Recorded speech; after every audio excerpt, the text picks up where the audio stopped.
Welcome to the video. I'm so glad to be able to talk to you today about dietary fat a little bit. I'm going to just talk about some real basic stuff, and I hope that you find the information helpful to your own lives. I get asked a lot of questions about dietary fat by the people in my health classes, and also, of course, the students in the college classes I teach love to know about dietary fat. There's a few facts that are really interesting, and I'm hoping that you agree and that you find something useful that you can use in your life. So first I want to start with, what have you heard about fat? These are some of the things I've heard. And I ask you the question, are these concepts true? Fat makes you fat, fat is bad, fat is good. Olive oil is so good for you, you should drink a little each day. That's one that I've heard more than once, surprisingly enough. And, you know, there is some truth and some falsehood to each of these, right? Too much fat will make you fat. Some fats are good for you. Some fats are not good for you. And olive oil has some healthful properties as well, which I'm not really going to touch on all of the specifics of what olive oil can do for you, but I am going to talk about some. So what can fat do for you? First, fat is a major source of energy, right? It is, in fact, the most dense form of energy that we consume. And our bodies also use fat as a way to store energy, right? It's our big energy savings account on our body. Well, bigger for some, and smaller for others. But overall, it's a good thing. It's just that in the Western world, we tend to have far too much energy stored up as fat on our bodies. Fat also provides us with insulation and protection. Some fat around our organs is actually a good thing because it can prevent injury. Too much fat around the organs, however, is not a good thing. It can cause disease. Our skin needs fat for protection. So each of the skin cell membranes is full of fat, and this helps keep our skin nice and moist and intact. And then each and every cell membrane in our entire body, each and every cell in our entire body has a membrane that is composed of fat. And so fat is really an integral part of our body. Prostaglandins, I think, are the most important or most interesting fat around, and I'm going to talk about those towards the end, but these are basically chemical messengers within the body that can tell the body what to do in terms of, in particular, inflammation.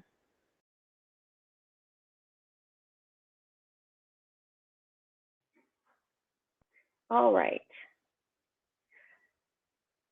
As I said before, fat is the most calorically dense of the macronutrients. So the other two are protein and carbohydrates. Protein and carbohydrates each have 4 calories per gram, whereas fat has 9 calories per gram, or kcal as it's written up here. They really are kilocalories, but we just say calories for ease of speaking. So more than twice as many calories per gram in fat than in the other two. So it's a very calorically dense source of energy. 1 tablespoon of oil has 120 calories, and a tablespoon of avocado has 15 calories. And the reason I have this up there is to say that not all fat sources are calorically equal, okay? So what that means is that the oil itself, whether it's olive oil, canola oil, grapeseed oil, it's pure fat. And it has about 120 calories per tablespoon. Whereas a whole food has other things in it besides just the fat. It's got fiber, it's got water, it's got other nutrients. And so it dilutes the calories a bit. So even though avocado is a really fatty food, it overall has a lot less fat than just, say, a pure fat like an oil. So how can you use this in your life? Well, you can create your own salad dressings. Instead of using oil and vinegar, you could use avocado and vinegar. You can mash it up, you can put it in the food processor and create a little dressing. one simple combination that I like is avocado and fresh squeezed orange juice or lime juice, maybe with a little salt and pepper added. All right, so here we have a slide that shows you how the different types of fats are related to one another. The two major categories of fat are saturated and unsaturated. And saturated is kind of the end of the line there. Now, of course, there's lots of different fatty acids that are saturated, but it's a bit technical for the talk that I'm doing today. So the unsaturated fats then can be broken down into three categories, two natural and one unnatural. The two natural are monounsaturated and polyunsaturated, and the unnatural one is the trans. So what happens with trans fatty acids is that polyunsaturated fats, which are cheaper to acquire than saturated fats, they're not that shelf stable. They go bad more quickly than, let's say, a saturated fat. But because they're cheaper, food manufacturers want to be able to use those. And so they came up with this great chemical process called hydrogenation. So they take the polyunsaturated fat and they bubble up hydrogen through it, and they, in the process, change the chemical structure and make that unsaturated fat more saturated with hydrogen. And unfortunately, during that process, misshapen fatty acids are made. And even though this seemed like a great idea when they first did it, we now realize that these misshapen trans fatty acids have major disease-causing properties. So we highly recommend that you do not eat any trans fats whatsoever. Okay, now, those polyunsaturated fats can further be broken down into what you see here, the omega-3, 6, and 9 fats. And then of the omega-3 fats, I'm going to talk about briefly three different of the omega-3 fatty acids and what foods to get those from. So sometimes you hear about omega-3 fats. I just wanted you to kind of get a picture of where they fall, what they are, and so forth. One other thing is that our bodies cannot make these omega fats from scratch.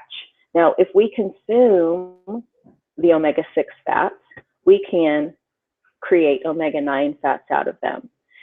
So that's a good thing. If you have omega-3s, you can create 6 and 9 out of those. And there is some degree of the human body being able to make omega-6s into omega-3s, but it's not a very efficient process, and not everybody's body is good at doing that. So we really need to eat these in our diet. These come from, these three fatty acids come from different food sources, and I'm going to talk about that in just a little bit. All right, so let's talk about dietary saturated fat first. You probably have heard that this is the bad fat. When we eat dietary saturated fat, it causes the blood cholesterol to go up, and it causes insulin resistance. So the recommendation from the American Heart Association is to eat less than 5 or 6% of your calories from saturated fat. What that means for a person who eats 2,000 calories is 13 grams or less of saturated fat in a day. Now, let's talk about this insulin resistance thing, because this is pretty important. Insulin resistance is the process that leads to type 2 diabetes. And what it means is that your body isn't using the insulin it creates effectively. And so your blood sugar becomes high, becomes elevated over time. Anyways, insulin resistance is not a good thing. And we do not want to be insulin resistant.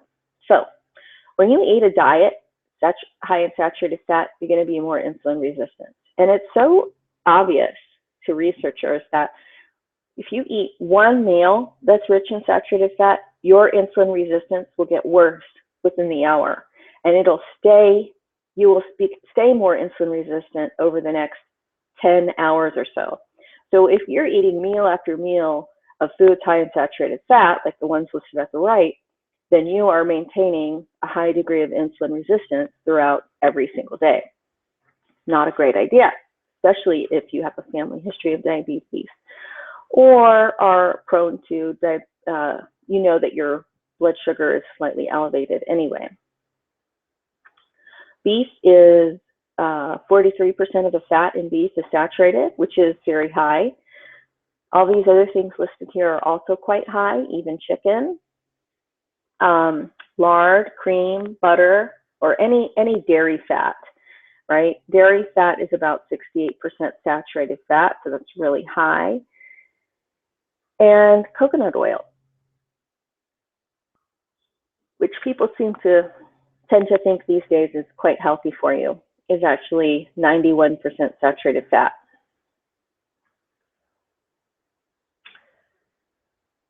All right, dietary monounsaturated fats are pretty neutral. In other words, they don't cause your cholesterol to go up.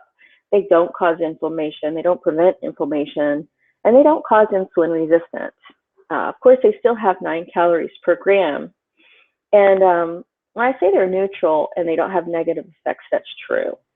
But if you take a person who's eating a diet high in saturated fat and you look at their insulin resistance, for example, and other negative symptoms, I guess you could say, of type 2 diabetes. So you take all that dietary saturated fat away and you replace all that fat with monounsaturated fat, you see a significant improvement in insulin resistance and other things. So it's not necessarily that the monounsaturated fat is really health promoting. It's just that you take the saturated fat away and you get better results. You add the monounsaturated fats, you still get good results. So foods that are high in the monos are olives, avocados, peanuts, canola oil, safflower oil, and lard, surprisingly enough. Lard is like half saturated fat, half monounsaturated fat. So again, the monounsaturated fat is neutral, saturated fat is bad. So lard, still bad. So in olives, 75% of the fatty acids in olives are monounsaturated. And that's one of the reasons that olive oil is touted as being good for us. It's that it doesn't have the saturated fat that causes health effects. Okay, dietary unsaturated fat, polyunsaturated fat. Still 9 calories a gram. It does have effects. It can affect your triglycerides, it can affect inflammation, and it can affect insulin resistance. So some of these can cause inflammation, some of them can treat inflammation, some can help with insulin resistance, while others do not. And here's some foods that are high in polyunsaturated fats.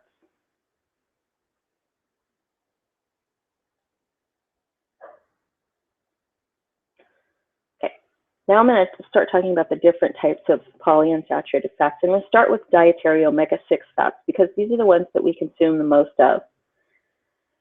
They still, as all fats do, have 9 calories per gram.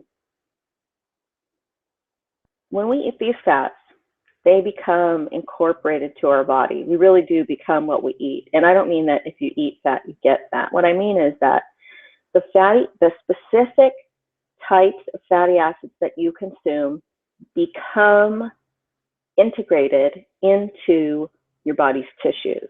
And in the case of prostaglandins, they become incorporated into the cell membranes. Then, when you have a localized injury within the body, these fatty acids certain fatty acids are released from the cell membrane in order to send a message. They're called prostaglandins. And so when there's injury, we need inflammation. So these prostaglandins send the message of, okay, we need blood, we need fluid, we need nutrients, we need, clotting. We need all these things to repair this injury right now. And they're really good at that, and they're really important for that reason. So that's what the omega-6s do.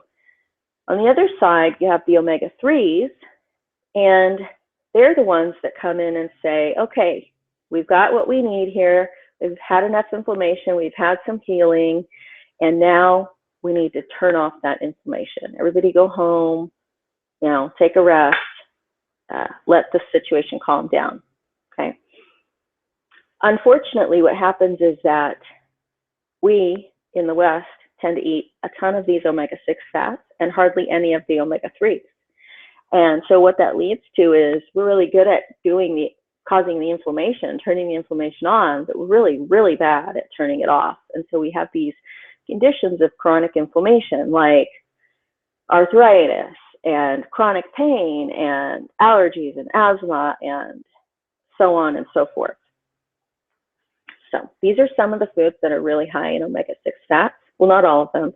The ones at the top of the list: sunflower oil, grapeseed oil, corn oil, which is ubiquitous in our food supply, soybean oil, peanut oil, canola oil is quite a bit lower than, say, these up here, and then coconut oil has almost zero omega-6 fats. And if you remember, that's because it's mostly saturated fat in coconut oil.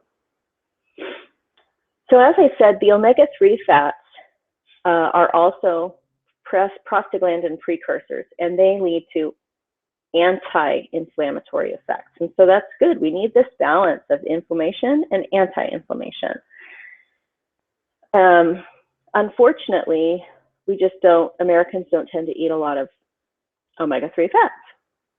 Some other good things that omega-3 fats can do is elevate your good cholesterol, the HDL cholesterol, and lower your triglycerides, which are another fat in the blood that tends to be high, particularly in people who are at risk for metabolic syndrome, insulin resistance, type 2 diabetes, etc. Okay, so now we can break these omega-3 fats down further into 3 separate fatty acids, and they're listed here. Alpha-linolenic acid, docosahexaenoic acid, and so on. But we just call them ALA, DHA, and EPA. We can get this first one from plant foods like flax seeds, chia seeds, hemp seeds. DHA and EPA we get primarily from fish, although you can get them from algae and greens as well. Now, I want you to look over here in the right-hand column and take note of these top 3 foods that are listed. Flaxseed oil is just the fatty part of the flax seed. So flax seeds have the same fatty acid profile. 57% of the fatty acids in flax seeds are omega-3. 61% of the fatty acids in chia seeds are omega-3s and 21% in hemp seeds. So these are really good numbers. And we want to make sure and incorporate some of these foods every single day. You see down here at the bottom, corn oil has almost zero omega-3 fats. Peanut oil has almost zero, and coconut oil has zero.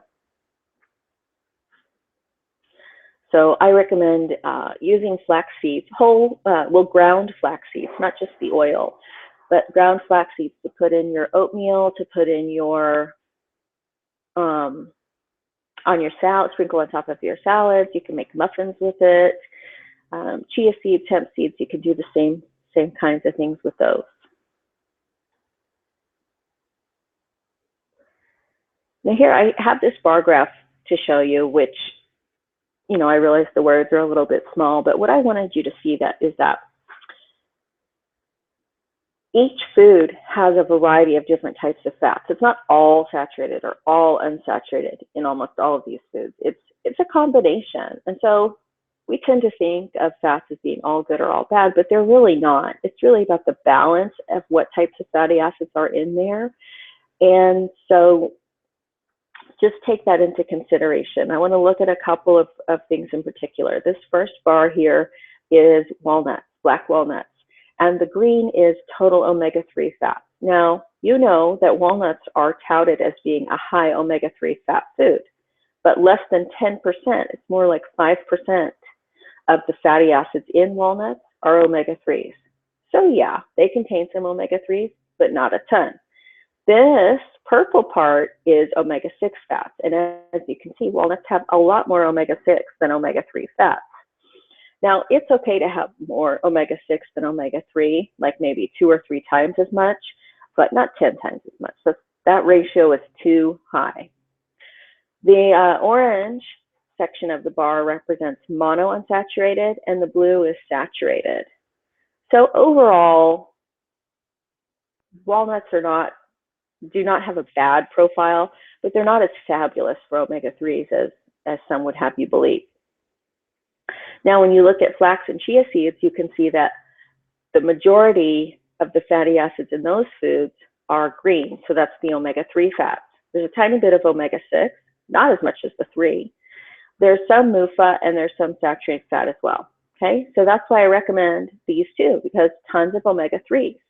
Now, we're already getting these foods that are high in omega-6s all the time. Like I said, it's ubiquitous in our food supply. We've got, for example, look at soybean oil, lots of omega-6. Corn oil, I don't have up here, but corn oil is even higher in omega-6.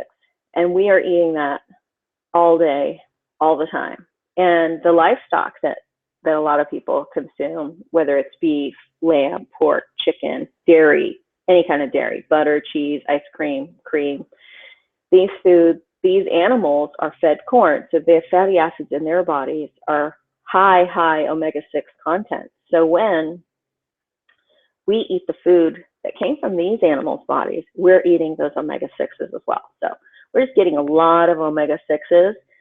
Some estimates are as high as 30 to 1. In other words, we're getting 30 times as much omega-6 fats in our diet as we are omega-3s. And so we need to change that ratio, get it closer to 1 to 1 or 1 to 4, maybe 1 to 6, somewhere around there.